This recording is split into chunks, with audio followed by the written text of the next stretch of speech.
Hi friends good morning.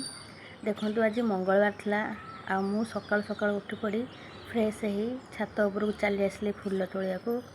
देखो मु देखुचे ये केते सुंदर सुंदर फूल फुटी।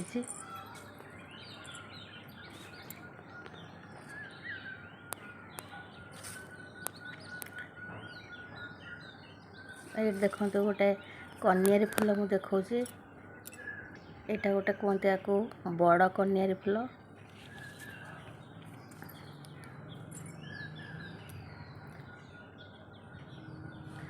आज भावी ब्रेकफास्ट गोटे पिठा बनैबी बोली आउ से रेसिपीटा को आपन सहित शेयर करी से आपन दयाकोरी भिडियोटी को लास्ट पर्यंत देखंतु।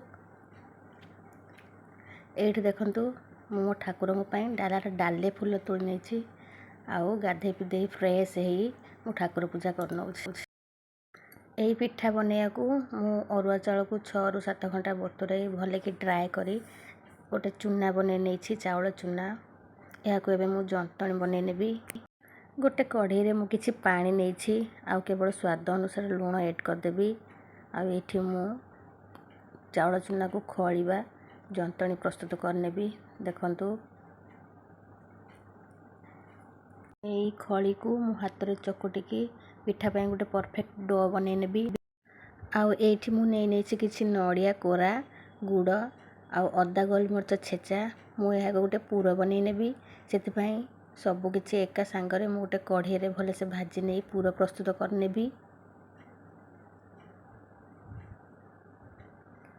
देखंतु एठी प्राय मो पूरा प्रस्तुत हो जाइछि। मु यह को एबे ओल्ही नेबी। ए देखंतु केते बढ़िया सुंदर पूरा मु रेडी कर देछि। एबे मु आपन को पिठा बनै की देखेबी मु केमिति पिठा प्रस्तुत करछि। देखंतु मु एठी किछि अटा नै एमति गोल गोल राउंड शेप दे ताको पतला कर नउछि। एठी मझिरे मु पूरा देबी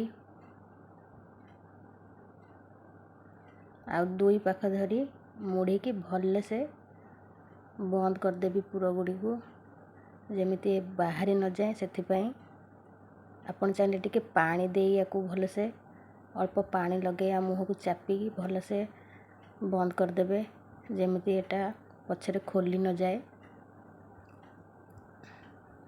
आ गोटे मु एठी बनै देखौ देखंतु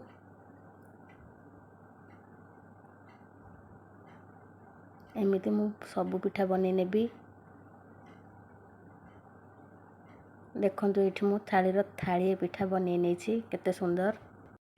एबे मु कढ़ई रे किछि खीर नै नेबी प्राय 1.5 लीटर भली खीर थिला याक मु भल्ले से फुटै नेबी। देखंतु खीर एठी भले से फुटी जाइछि। मु दुइठी अळेच को छेची दे देबी। अळेच देले यार बास्ना भल आसीताय आउ स्वाद भी भल लागिथाय। मु एबे गोटी गोटी करी पिठा सब दे देबी आउ धीरो आंच रे भल से पिठा गुडी को सिझै नेबी। एठी मु किछि चीनी दे देबी मिठा पई आपण जेतिकी मिठा पसंद करंती से अनुसार चीनी देबे। आशा करूछि मो वीडियो आपन को भल लागुथिबो। जदि भल लगी थाए तले निश्चय लाइक शेयर सब्सक्राइब टे करिवे।